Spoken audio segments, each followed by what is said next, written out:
اللہ کے نام سے جو بڑا مہربان اور نہایت رحم کرنے والا ہے۔ میرے معزز سامعین کرام، آپ صلی اللہ علیہ وسلم نے تبلیغ توحید کا حکم پاتے ہی تبلیغ کا کام شروع کر دیا۔ لوگوں کو شرک سے باز رکھنے اور توحید الہی کی طرف بلانے کا کام اول آپ صلی اللہ علیہ وسلم نے اپنے گھر سے ہی شروع کیا۔ حضرت خدیجۃ الکبریٰ رضی اللہ تعالی عنہا سب سے پہلے آپ صلی اللہ علیہ وسلم پر ایمان لائیں۔ حضرت علی بن ابو طالب اور حضرت زید بن حارث بھی پہلے ہی دن آپ صلی اللہ علیہ وسلم پر ایمان لے آئے۔ یہ سب آپ صلی اللہ علیہ وسلم پر ایمان لے آئے۔ ان سب سے پہلے ایمان لانے والوں میں ایک آپ صلی اللہ علیہ وسلم کی بیوی، ایک آپ صلی اللہ علیہ وسلم کے چچا زاد بھائی، ایک آپ صلی اللہ علیہ وسلم کے آزاد کردہ غلام، ایک آپ صلی اللہ علیہ وسلم کے خالص مخلص دوست تھے۔ ظاہر ہے کہ یہ سب آپ صلی اللہ علیہ وسلم کے اخلاق و خصائل سے بخوبی واقف تھے، اور آپ صلی اللہ علیہ وسلم کی زندگی کا کوئی بھی پہلو ان سے پوشیدہ نہیں تھا۔ ان سب کا سب سے پہلے ایمان لانا آپ صلی اللہ علیہ وسلم کی صداقت و راست بازی کی ایک زبردست دلیل ہے۔ آپ صلی اللہ علیہ وسلم نے ابتداً اپنی تعلیم کی تبلیغ نہایت خاموشی کے ساتھ اپنے رشتہ داروں اور دوستوں تک محدود رکھی۔ تبلیغ اسلام کے اس اولین عہد میں سب سے زیادہ حضرت ابو بکر رضی اللہ تعالی عنہ نے خدمات نمایاں انجام دی۔ حضرت ابو بکر صدیق رضی اللہ تعالی عنہ کا رسوخ اور خلق احباب قریش مکہ میں بہت وسیع تھا۔ ان کے اثر اور ترغیب سے حضرت عثمان رضی اللہ تعالی بن عفان، حضرت طلحہ رضی اللہ تعالی عنہ، حضرت سعد بن ابی وقاص رضی اللہ تعالی عنہ، حضرت عبد الرحمن رضی اللہ تعالی عنہ، حضرت زبیر بن العوام وغیرہ ایمان لائے۔ پھر حضرت عبیدہ بن الجراح، حضرت ابو سلمہ رضی اللہ تعالی عنہ، عبد الاسد بن بلال، حضرت عثمان رضی اللہ تعالی عنہ بن مظعون، حضرت قدامہ رضی اللہ تعالی عنہ، حضرت سعید رضی اللہ تعالی عنہ، حضرات کے بعد حضرت سعد بن ابی وقاص کے بھائی حضرت عمر رضی اللہ تعالی عنہ، حضرت عبداللہ بن مسعود، حضرت جعفر رضی اللہ تعالی عنہ وغیرہ ایمان لائے، اور مسلمانوں کی ایک ایک چھوٹی جماعت تیار ہو گئی جس میں عورت، مرد، جوان، بوڑھے، بچے سب شامل تھے۔ مشرکین کے خوف سے مسلمان مکہ سے باہر پہاڑ کی گھاٹی میں جا کر نماز ادا کیا کرتے تھے۔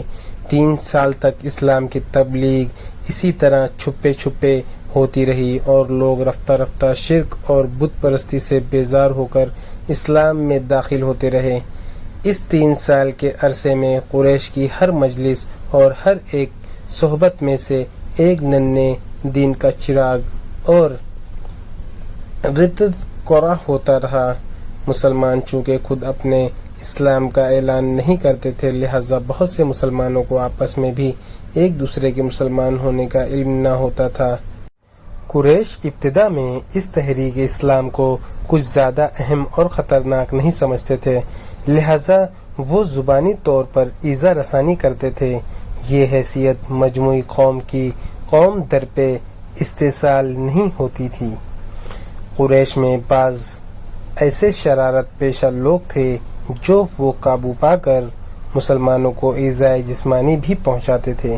ایک مرتبہ حضرت سعد بن وقاص مع چند مسلمانوں کے کسی گھاٹی میں نماز پڑھ رہے تھے کہ اچانک ایک مشرکین مکہ اس طرف کو آ نکلے، اور انہوں نے مسلمانوں کو سختی اور درستی سے ساتھ اسے عبادت الہی سے روکا۔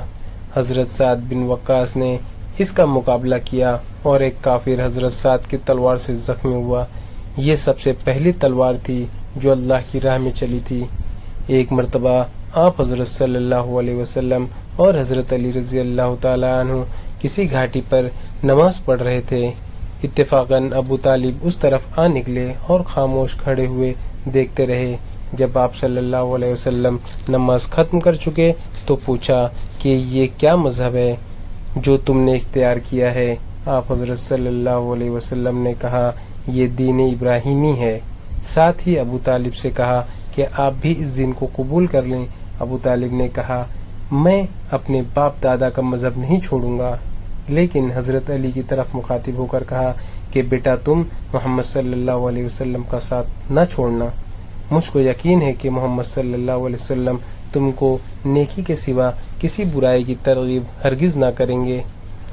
غرض اسی طرح تزلل وحی سے لے کر 3 سال تک اسلام کی تبلیغ خاموشی کے ساتھ ہوتی رہی اور سعید روحیں کھینچ کھینچ کر اسلام کی طرف جذب ہوتی رہیں۔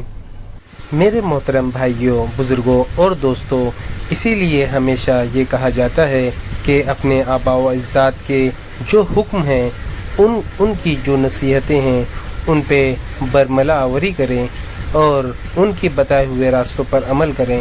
اگر ہم نے آپ صلی اللہ علیہ وسلم کے بتائے ہوئے راستے پر عمل کیا ہوتا تو آج مسلمانوں کا یہ حال نہ ہوتا، اور یہ قوم مسلمان نہ صرف بلکہ ادر قوم بھی راہ حق پر ہوتی۔ لیکن کیا کہنا، افسوس در افسوس، لوگوں نے آپ صلی اللہ علیہ وسلم کی سنتوں کو اپنا لیا اور ہم جو آپ صلی اللہ علیہ وسلم کی امتی ہیں، ہم نے دھیرے دھیرے ان کی سنتوں کو ٹھکرا دیا۔ تو آج ہمارا حال وہی ہے جو کہ ایک پھینکے ہوئے کوڑے دان میں پڑا ہوا کچڑا۔ تو میں زیادہ بالکل مختصر سی بات کرنا چاہوں گا کہ آپ صلی اللہ علیہ وسلم کی جو تبلیغ تھی، جو آپ صلی اللہ علیہ وسلم نے ایمان پھیلایا، جو آپ صلی اللہ علیہ وسلم نے بیج بوئے اور پھل جو اب آنا شروع ہو گیا ہے، تو اس چیز کو ہمیں سوچنا اور سمجھنا پڑا ہوگا اور ہمارے بچوں اور نسلوں تک اس کو آباد کرنا پڑے گا۔ یہ ذمہ داری ہماری ہے، آپ صلی اللہ علیہ وسلم کی قربانیوں کو اپنی نسلوں تک پہنچانا، کیونکہ لوگ کہتے ہیں کہ قرآن شریف پڑھا کیجئے اور دین و حدیث کی باتیں کیا کیجئے، جبکہ عالم یہ ہے کہ رمضان میں جو قرآن شریف کھلتا ہے تو اس کے بعد نیکسٹ رمضان میں ہی وہ قرآن شریف کو ہمیں کھولنے کی توفیق ہوتی ہے۔ تو ہمارے نوجوان تو بے دینی کی طرف راغب ہے ہی۔ اگر اس چھوٹی موٹی بات سے اگر کسی کے دل کے حالات بدل جائیں تو یہ میرے لیے بہت ہی خوش آئند بات ہوگی۔ بس یہ ناچیز آپ کی دعا کا طلبگار ہے۔ اللہ حافظ۔